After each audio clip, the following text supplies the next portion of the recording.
Hello everyone, welcome back to my YouTube channel. In today's video, I am going to explain you about the pattern of the paper which will come in the board examination, as well as the weightage of the marks and how marks are divided into two books of economics, right?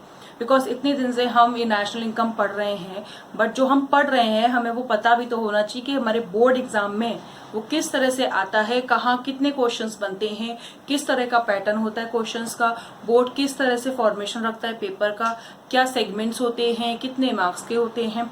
So all together जब हम 100 marks की fight करने जा रहे हैं for the coming session, तो हम किसके लिए प्लानिंग कर रहे हैं, किस तरह से प्लानिंग कर रहे हैं, ये सारी चीजें हमें पता होना चाहिए. तो before we go for further lecture, for further discussion of the topics, we should aware of economics paper in board examination, right? So here we start with the pattern of board paper, right? So the paper is belonging to, we all know, CBSE Economics 12th board, right? Subject code of the paper is 030. Economic subject code for the board examination is 030. And the total marks of the paper is 100. 100, it's not for whole paper. The subject comprising with 100 marks. But the paper of the board is of 80 marks, which is called theory paper. कौन सा paper है ये? Theory paper. Theory plus practical. Right? तो hair practical means 20 marks. तो हमारा जो economics का paper है वो दो सेगमेंट में डिवाइडेड है, एक है थियरी पेपर और एक है practical paper. 20 marks is for project work. Project work किन किन टॉपिक्स पे होते हैं? All economic issues which are running in the economy of India. Earlier तो हमारे प्रोजेक्ट टॉपिक माइक्रो मैक्रो से निकल के आते थे, बट अभी हमारे पास एक बहुत बड़ा एडवांटेज है और वो है इंडियन इकोनॉमी. बिकॉज हमारी economy every day every second change होती रहती है, कुछ ना कुछ नया होता रहता है इकोनॉमी में. और उस पॉइंट ऑफ व्यू से हम देखते हैं कि हमारी इकोनॉमी ने कितनी प्रॉब्लम्स फेस करी हैं एक अंडर डेवलप कंट्री से डेवलपिंग कंट्री बनने तक, राइट? क्योंकि पहले हम कैसी कंट्री कहा जाते थे? जब हम ब्रिटिश पीरियड के अंदर थे तो हमारी कंट्री की वैल्यू बहुत खराब थी. We all were in a slavery state. फिर जब इंडिपेंडेंट हुए हमारी कंडीशन इंप्रूव हुई, हम इंडिपेंडेंट हुए, हमने चीज़ों को सीखा, लेकिन फिर भी हम अंडर डेवलप कंट्रीज कहलाते थे. But from 1991 with the introduction of LPG policy, our country has drastically change. And what we are going to discuss in Indian economy is all about that. The development experience of our country from 1947 till now. What are the problems? What are the, so you all can see around yourself कितनी problems हैं, हमें हर जगह problems दिखाई देती हैं. But if there is a problem, there is a way to solve it. तो हमेशा याद रखो जहाँ प्रॉब्लम है वहाँ उनका सोल्यूशन भी है. तो इकोनॉमी, इंडियन इकोनॉमी हमें यही सिखाएगी कि जिस इकोनॉमी की हम बात करते हैं बार बार यही कहते हैं इंडिया में कुछ अच्छा नहीं है, वो ऐसा क्या है जो अच्छा नहीं है और उसको हम कैसे ठीक करें, ये सब हमारे ऊपर है.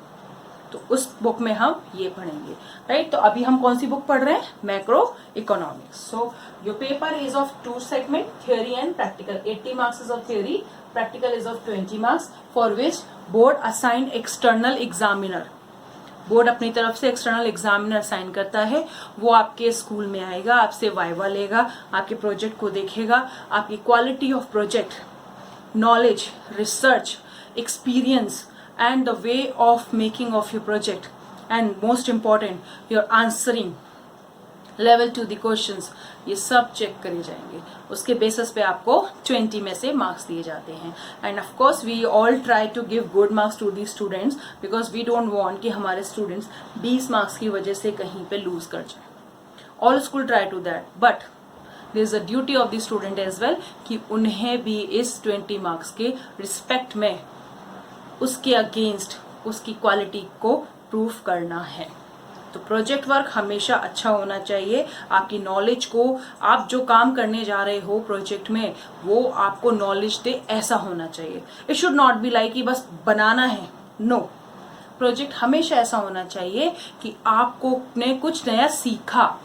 It should generate some learning, it should generate some knowledge, it should give you some experience, it should give you some research. Then only your project work is outstanding and you understand economics, right? So 20 marks is in your hand, how to present your topic and how to go with the work which is actually relevant in economics. और हमारे आसपास बहुत सारी activities हैं जिसको हम इसके through highlight कर सकते हैं. 11th में आपने किया होगा, बट 12th के लिए थोड़ी सी और एफर्ट्स लगाएंगे और ये बहुत ईजी है. जब इकोनॉमिक्स एक बार समझ में आ गई ना तो लाइफ टाइम याद रखोगे, क्योंकि प्रैक्टिकली अप्लाइड भी होती है. थ्योरी अजम्पशन पे बेस जरूर है, लेकिन कहीं ना कहीं अप्लाई भी होते हैं, राइट? तो हम इन चीजों को सीख सकते हैं. इकोनॉमिक्स बहुत इंटरेस्टिंग होती है. ये जो डर लगा रखा है ना अपने मन में इकोनॉमिक्स टफ है, बिल्कुल भी टफ नहीं है. एक बार समझ में आ जाए इकोनॉमिक्स इन योर हैंड, फिर आपको कोई नहीं भुला सकता कि इकोनॉमिक्स कहाँ से टफ है. इतनी इजी सब्जेक्ट है इकोनॉमिक्स, एक बार बस समझ में आनी चाहिए, फिर आप इकोनॉमिक्स को इतना इजीली क्रैक करेंगे कि आपके 100 मार्क्स आपके हाथ में. So coming to the patterns of the paper. For 80 marks, 80 में से 40 marks is here and 40 marks is here. So 40 marks के दो सेगमेंट होते हैं पेपर में. Section A, in section A we have macro economics and in section B we have Indian economic development. तो हमारे paper की 80 मार्क्स से, किसकी बात कर रही हूँ, 80 मार्क्स के 20 मार्क्स मैंने समझा दिया. 80 मार्क्स के पेपर में दो सेक्शंस होते हैं. 40 मार्क्स का एक सेक्शन, 40 मार्क्स का एक सेक्शन, जिसमें मैक्रो इकोनॉमिक्स है और इंडियन इकोनॉमिक्स है. अब हम सबसे पहले डिस्कस करते हैं section A, macro economics book 1. कौन सी बुक? Macro economics. तो सेक्शन ए में है टोटल हमारी 5 यूनिट. कितनी यूनिट है? 5 यूनिट. पहली यूनिट जो हमने कर ली, ऑलमोस्ट मेरी तरफ से पूरी यूनिट एक्चुअली खत्म हो चुकी है. वर्कशीट मैंने दे दी उससे रिलेटेड, आप उसको सॉल्व करिए, समझिए, तो आपको और इजीली समझ में ये आ जाएगा, राइट? तो आप मेरे सारे वीडियोस को फॉलो करिए जो नेशनल इनकम से रिलेटेड मैंने दिया आपको यूनिट 1 के. बहुत इजी है. Once you have follow my video, आपको इकोनॉमिक्स इजीली समझ में आ जाएगा, right? So here we have unit 1, national income and related aggregates, जो हमने करे नेशनल इनकम की counting and related aggregate, GDP, GNP, NDP, NNP सब कर लिया हमने, राइट? कितने मार्क्स का है? 10 मार्क्स. यानी कि अब आप खुद सोचिए 10 मार्क्स की एक यूनिट है, तो इसमें से एक क्वेश्चन 6 मार्क्स का कंफर्मली बनेगा, एक क्वेश्चन 4 मार्क्स का बनता है, तो 10 तो यहीं पूरे हो गए. तो फिर क्या हो सकता है अगर 4 का ना बने, तो एक क्वेश्चन 3 मार्क्स का हो सकता है और एक क्वेश्चन 1 मार्क का हो सकता है. क्योंकि 6 मार्क्स का बनना तो कंपलसरी है, उसको तो हम हटा ही दें, वो बनेगा ही बनेगा, क्योंकि इस पूरे उसमें 6 मार्क की सिर्फ दो ही बनते हैं, और वो इन्हीं 2 यूनिट, एक ही यूनिट तो ये होगी, सेकंड यूनिट ये वाली होती है जिससे बनते हैं, ठीक है? तो 6 नंबर का एक क्वेश्चन ये बन गया. अब इसके अलग चले तो या तो 3 नंबर का बनेगा या 1 नंबर का बनेगा, राइट? या फिर 4 मार्क्स का, तो 10 मार्क्स पूरे हो गए. तो हमें किसकी तैयारी करनी है? 1, 3, 4 एंड 6 मार्क्स के question, right? So here we have second unit. Here is money and banking. Money, पैसा. Economics is all about earning money. और क्या पढ़ रहे हैं हम? Money, money and only money. तो मनी से रिलेटेड हमें सारी चीजें समझनी है. फिर मनी जब भी बात करें किसके साथ हमेशा या रखी जाती है? बैंक के साथ. हमारी डीलिंग ऑफ मनी जनरली किसके साथ है? बैंक के साथ. तो money and banking is your second unit, और इसका जो बोर्ड वेटेज है मार्क्स का वो है 6, यानी 6 नंबर का. So it is very clear, 3 marks के 2 क्वेश्चन बन सकते हैं, या 4 मार्क का एक और 1 मार्क्स के 2 question, right? Next unit 3, determination of income and employment.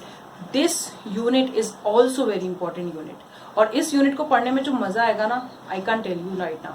जब हम इसको पढ़ेंगे तब हम एक्सपीरियंस करेंगे वो सारा मूवमेंट जो हम इंजॉय करने वाले इस यूनिट को पढ़ने में, राइट? क्योंकि बहुत प्रैक्टिकली भी अप्लाइड होती है और इंटरेस्टिंग वे में समझ में आती है. और सबसे बड़ी बात, एक ही डायग्राम है, उसी डायग्राम को कई तरीकों से समझाया है, राइट? तो ये हम तब करेंगे. और इसका वेटेज कितना होता है? 12 मार्क्स का. 12 मार्क्स अब समझ में आ गया ना, मैंने बोला था ना 6 नंबर के 2 ही क्वेश्चन बनते हैं, एक तो यहाँ से बना और एक यहाँ से बना. तो 12 में 6 चले गए, अब बचा 6 मार्क्स.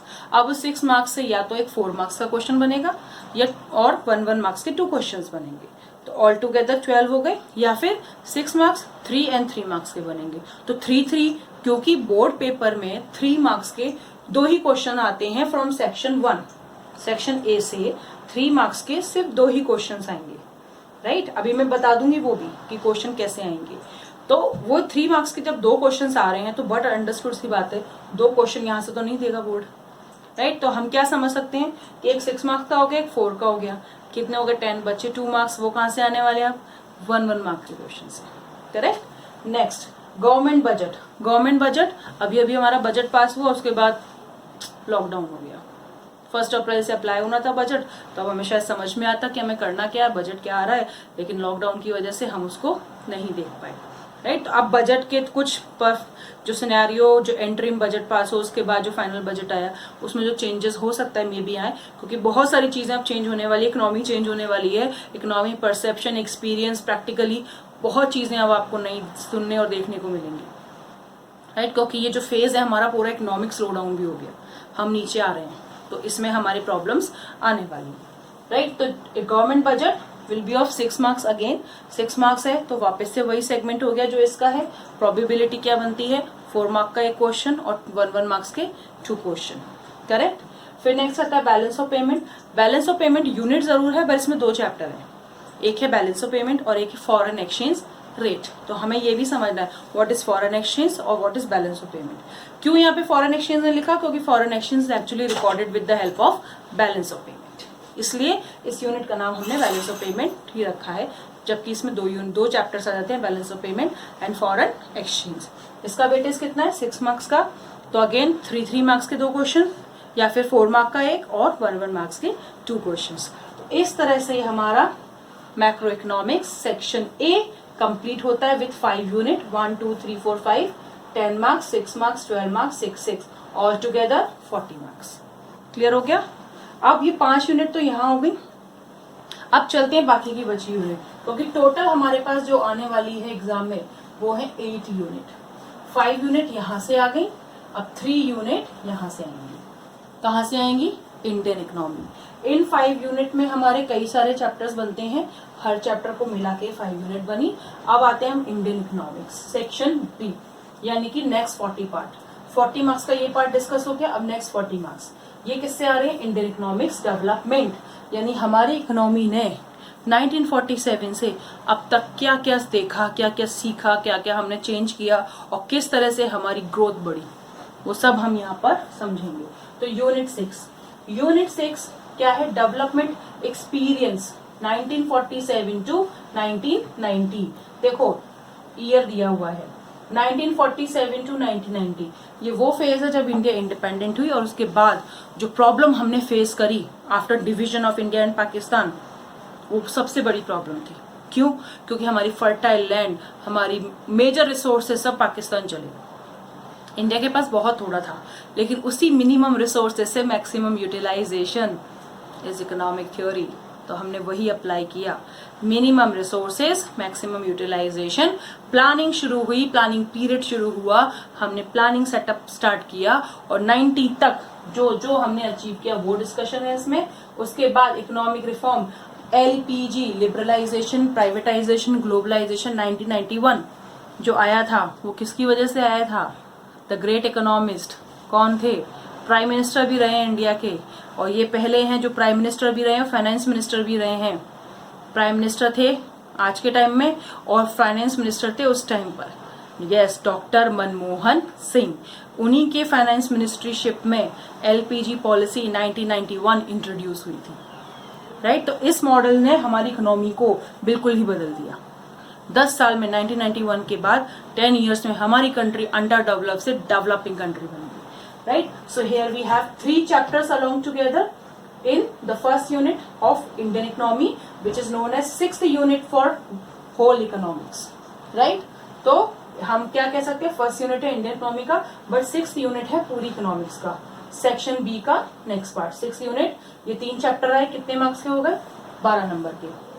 तो प्रोबेबिलिटी ये कहती है कि इस पूरे चैप्टर से एक क्वेश्चन 6 नंबर का, एक 4 नंबर का या 1 मार्क्स के 2 क्वेश्चन, ये बनता है। फिर वही बात आ गई, 3 नंबर के 2 ही क्वेश्चन, क्योंकि यहाँ भी 3 नंबर के 2 ही क्वेश्चन आएंगे, यहाँ भी 3 नंबर के सिर्फ 2 ही क्वेश्चन आएंगे, तो दोनों तो इससे नहीं बनने से बनेंगे, एक ही बनेगा। तो या तो 3 1 मार्क्स के यहाँ से बनेंगे और 3 मार्क्स का एक क्वेश्चन और 6 नंबर का एक क्वेश्चन, तो यहाँ से फिक्स बनता है, राइट। फिर आता है यूनिट 7 और इंडियन इकोनॉमी की सेकेंड यूनिट, ठीक है। इस यूनिट 7 में हम जो फेस करेंगे वो पढ़ेंगे current challenges facing Indian economy. Current challenges, आज की प्रॉब्लम्स, क्या है प्रॉब्लम, सोचो क्या है प्रॉब्लम इंडिया की, गरीबी, पॉवर्टी।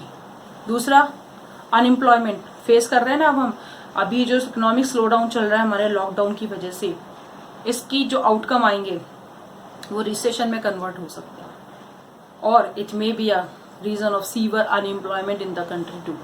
अनएम्प्लॉयमेंट, एम्प्लॉयमेंट किस तरह का है, एनवायरमेंटल इश्यूज, जीएनपी पढ़ी थी हमने, जीएनपी, ग्रीन जीएनपी।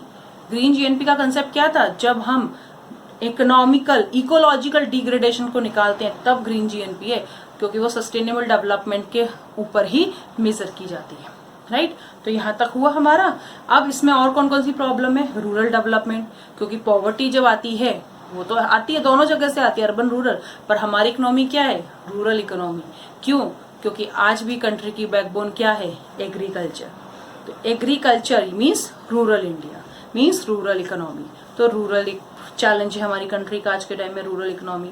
दूसरा पॉवर्टी हो गई, अनएम्प्लॉयमेंट हो गया, ह्यूमन कैपिटल फॉर्मेशन, इतने लोग पढ़ रहे हैं, इतना कुछ है, एजुकेशन अच्छी चल रही है, सब कुछ अच्छा चल रहा है, फिर भी प्रोडक्टिविटी कम क्यों है, ऐसी क्या इश्यूज हैं, वो पढ़ेंगे हम ह्यूमन कैपिटल के थ्रू। फिर हम पढ़ेंगे इंफ्रास्ट्रक्चर, जो आज हम देख रहे हैं ना चेंजेस हमारी इकोनॉमी में, डे बाय डे जो ग्रोथ हो रही है, फ्लाईओवर्स बन रहे हैं, हाईवेज बन रहे हैं, नई तरह की सड़कें बन रही हैं, ट्रेन्स आ रही हैं, बड़ी बड़े प्रोजेक्ट्स आ रहे हैं, बड़े बड़े इंफ्रास्ट्रक्चर सेटअप बन रहे हैं। तो वो सब क्या है, इकोनॉमिक ग्रोथ एंड डेवलपमेंट के पैरामीटर्स हैं। जिस कंट्री का इंफ्रास्ट्रक्चर अच्छा होता है ना, उस कंट्री की ग्रोथ हाई होती है। लाइक अभी क्या कहते हैं, हमारी कंट्री का infrastructure compare to America Italy अच्छा नहीं है, बट खराब तो नहीं है, क्योंकि हमने लॉकडाउन में इस प्रॉब्लम को बहुत अच्छे से सॉल्व किया। आज अगर हम अपने हेल्थ इंफ्रास्ट्रक्चर की बात करें तो हमारे डॉक्टर और मेडिकल प्रैक्टिशनर बहुत एफिशिएंटली काम कर रहे हैं, we should salute to them, right. तो आज की जो एरा हमारा चल रहा है उसमें हम देखें तो हमारा हेल्थ इंफ्रास्ट्रक्चर साउंड है, काम कर रहा है। तो ये सारे इश्यूज करंट इश्यूज हैं जिसको हम इस पूरी यूनिट में डिस्कस करेंगे, राइट। और इस यूनिट का वेटेज बनता है 22 मार्क्स, क्योंकि इसमें आ कितनी सारी प्रॉब्लम गई, poverty, rural development, human capital, unemployment, infrastructure, environment, 6 chapter cover कर रहा है ये, तो 6 प्रॉब्लम्स को कवर कर रहा है, तो 22 मार्क्स तो बनते हैं भाई, इतना तो मांगेगा ही, इतना तो हमें देना भी पड़ेगा। तो 22 नंबर का हो गया ये चैप्टर। तो इस 22 नंबर के चैप्टर में बट ऑब्वियस ही बात है 6 नंबर का एक क्वेश्चन पक्का, 4 नंबर की 2 क्वेश्चन पक्के आ सकते हैं, 3 मार्क्स का तो आएगा ही आएगा एक क्वेश्चन, और 1 मार्क्स के क्वेश्चन बनेंगे। और क्योंकि ये करंट, बार बार वर्ड लगा, करंट चैलेंजेस, तो इस सेगमेंट से डेटा बेस्ड क्वेश्चन होंगे। तो हमें डेटास, डेट्स, फिगर्स याद करने, वो मैं आपको सिखाऊंगी, बहुत इजी है, जनरल चीजें हमें याद करनी होती हैं और बोर्ड इससे ज्यादा नहीं पूछेगा, इतना तो हम फेथ रख सकते हैं बोर्ड पे भी और अपने आप पे भी। We are confident we will do, right. So that will be done. And the last unit of whole economics and Indian economics, 3rd unit, 8th unit, which is of development experience of India with China and Pakistan. China का नाम सुनते ही आज तो गुस्सा आ रहा होगा भयंकर, क्यों, क्योंकि चाइना की वजह से तो हम सब घर में पैक हो रखे हैं, राइट। तो चाइना की इस बीमारी का ग्लोबल जो इफेक्ट है वो देखा आपने किस तरह से पढ़ रहा है। तो अभी जो इस चैप्टर में हम जो इस यूनिट में हम जो डिस्कस करेंगे, एक ही चैप्टर है, वो है इंडिया का कंपैरिजन किसके साथ, चाइना और पाकिस्तान के साथ। आप देखिए चीज को, चाइना डेवलप कंट्री में काउंट होता है, दो इट इज फास्टर ग्रोइंग, क्योंकि अमेरिका के बाद जो फास्टर ग्रोइंग जीडीपी रेट है वो चाइना की है, इसलिए चाइना अमेरिका को हराना भी चाहता है, जीडीपी ग्रोथ में नंबर 1 बनना चाहता है।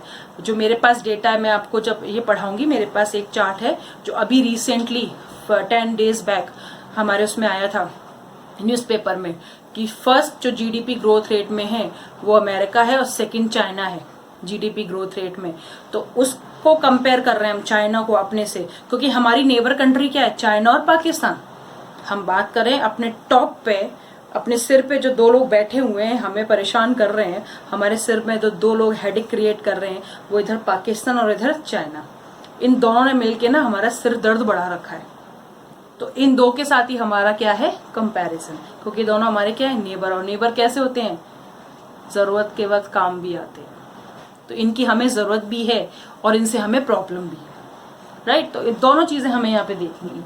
तो इनके साथ हमारा कंपैरिजन है, चाइना के साथ और पाकिस्तान के साथ। पाकिस्तान क्योंकि अंडर डेवलप कंट्री है, चाइना क्योंकि प्रोग्रेसिव कंट्री है, डेवलप कंट्री है, और इंडिया क्या है, डेवलपिंग। तो हम 3 तरह की कंट्री को कंपेयर करेंगे यहाँ पे, और हमारा कंपैरिजन बेसिकली क्या रहता है, ऊपर के साथ, नीचे के साथ नहीं, बट फिर भी वी विल डिस्कस, राइट। और इस पूरी यूनिट का वेटेज कितना है, 6, यानी कि इससे 4 मार्क का 1 मार्क्स के 2 या 3 मार्क्स के 2, जो पॉसिबल नहीं है, एज आई टोल्ड यू, क्योंकि हर यूनिट्स का डिवीजन होता है। एक ही यूनिट से 2 क्वेश्चंस पॉसिबल नहीं होते इस सेम सेगमेंट में, तो 4 मार्क्स का और 1 मार्क्स के 2 बन सकते हैं।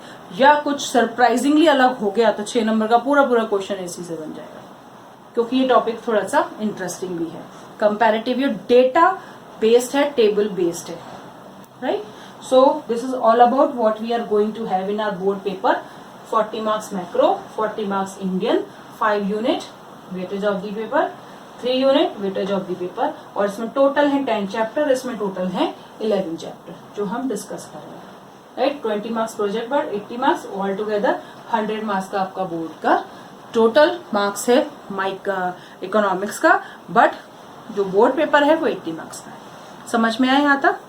तो जल्दी से पूरा लिख लो, आपको जितना समझ में आ रहा है, जिस तरह से भी आप पूरा इसको लिखिए, फिर मैं आपको मार्क्स का और बता देती हूँ।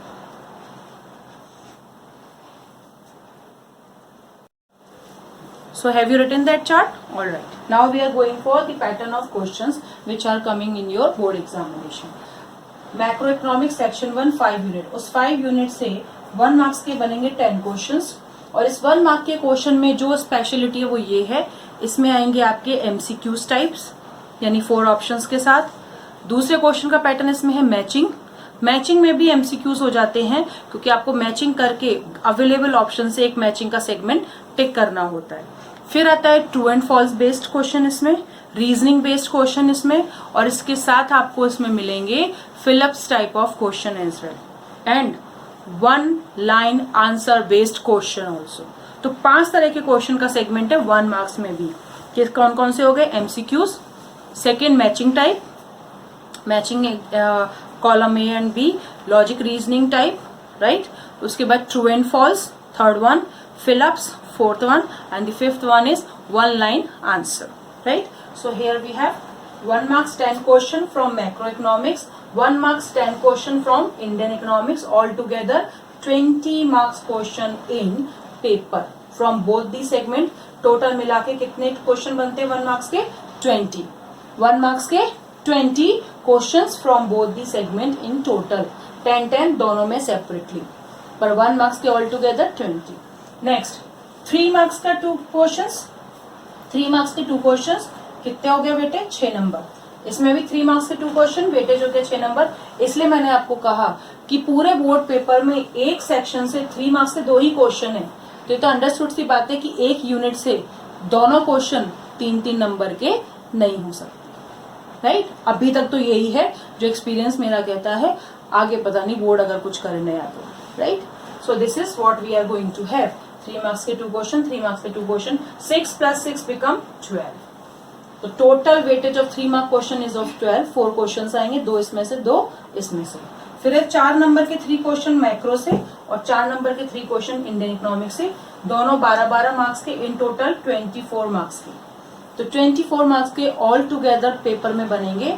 तो 12 नंबर के क्वेश्चन मैक्रो इकोनॉमिक्स से और 12 नंबर के क्वेश्चन इंडियन इकोनॉमिक्स से, जिसमें 12 में 4 नंबर के 3 क्वेश्चन। फिर आता है 6 नंबर का। पहले बोर्ड में 6 नंबर के 6 क्वेश्चन आया करते थे, बट अब 6 नंबर के 4 ही क्वेश्चन है। 2 क्वेश्चन आएंगे मैक्रो इकोनॉमिक्स से और 2 क्वेश्चन आएंगे इंडियन इकोनॉमिक्स से, which is 12-12 and all together 24।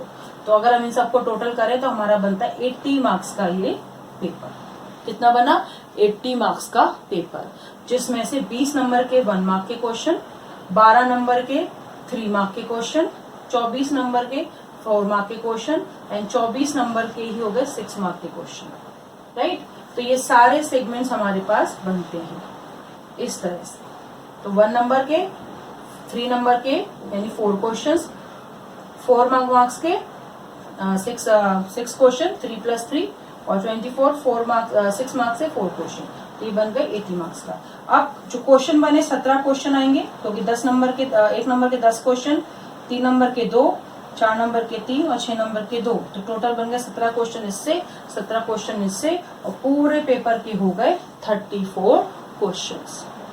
तो समझ में आ गया वेटेज पूरा आपको पेपर का भी, सेगमेंट समझ में आ गए, क्या क्या आने वाला है दोनों बुक्स में, पूरा इजीली आपको समझ में आया। टोटल मार्क्स की स्कीम समझ में आ गई, इंडियन इकोनॉमी की मार्किंग स्कीम समझ में आ गई, मैक्रो इकोनॉमिक्स की मार्किंग स्कीम समझ में आ गई। 5 यूनिट में इस तरह से बनेगा, 3 यूनिट में इस तरह से बनेगा। दोनों का वेटेज बिल्कुल इक्वल है, 34 क्वेश्चन, 17 यहाँ से 17 यहाँ से, 20 क्वेश्चन 1 मार्क्स, 10 यहाँ से 10 यहाँ से, 3 क्वेश्चन के 3 मार्क्स के 6 क्वेश्चन, सॉरी 4 क्वेश्चन, 2 यहाँ से 2 यहाँ से, 4 मार्क्स के 6 क्वेश्चन, 3 यहाँ से 3 यहाँ से, 6 मार्क्स के 4 क्वेश्चन, 2 यहाँ से 2 यहाँ से, दोनों का सब बराबर है।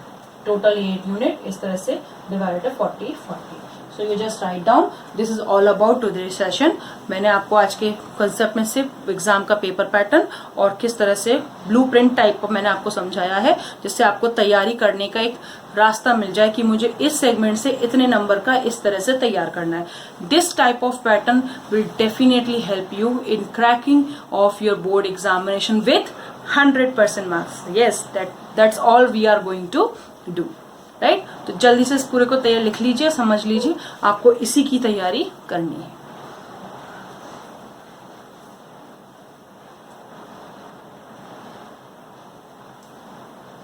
So that's all for today. I hope you all are well. Stay home, stay safe. Bye bye.